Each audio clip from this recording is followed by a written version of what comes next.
नमस्कार मंडळी, मी प्रतीक्षा। आज मी बनवणार आहे बीटचे पौष्टिक असे लाडू। त्यासाठी ते मी बीट घेतले, तर त्यावरच्या मी साली काढून घेणार आहे।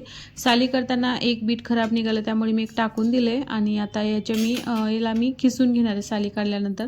अशा पद्धतीने मी खीस बनवून घेतलेला आहे आणि आता त्यासाठी मी लाडू बनवण्यासाठी काय घेतले ते बघूया। इथे अर्धी वाटी रवा घेतले, एक वाटी साखर घेतले, तूप लागणार आहे आपल्याला आणि ड्रायफ्रूट घेतलेत, काजू आणि बदाम। ते मिक्सरमधून मी काढून घेणार आहे आणि अशा पद्धतीने मी ते काढून घेतलेलं आहे आणि नंतर कढई ठेवली गॅसवर, गॅस चालू करून त्यामध्ये तूप टाकले। तुम्हाला हा कमी जास्त हवं तुम्हाला किती टाकायचं ते टाकू शकतात आणि नंतर त्यामध्ये या बिया टाकले। त्या बियाने केसाला आणि त्वचेला आपल्या खूप फायदा होतो या बियांचा।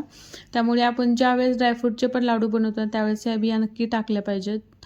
नंतर किसून घेतलेलं बीट टाकले आणि आता व्यवस्थित असं मिक्स करून घ्यायचं। यामध्ये आपण दूध पण टाकू शकतो, पण दुधाऐवजीच याचं खूप पाणी सुटतं, त्यामुळे मला वाटत नाही आवश्यकता ही होईल त्याच्यामुळे मी काही टाकली नाही इथं। नंतर साखर टाकायची आपल्याला आणि छान असं परतून घ्यायचं आहे।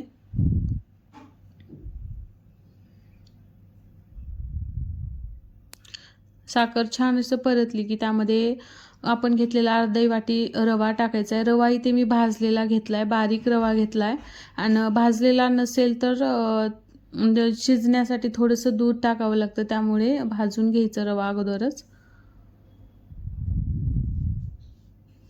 आणि असं व्यवस्थित फिरवून घेतले। तर आपल्याला आता 5 मिनिटासाठी वाफ द्यायला ठेवायचं आहे झाकून।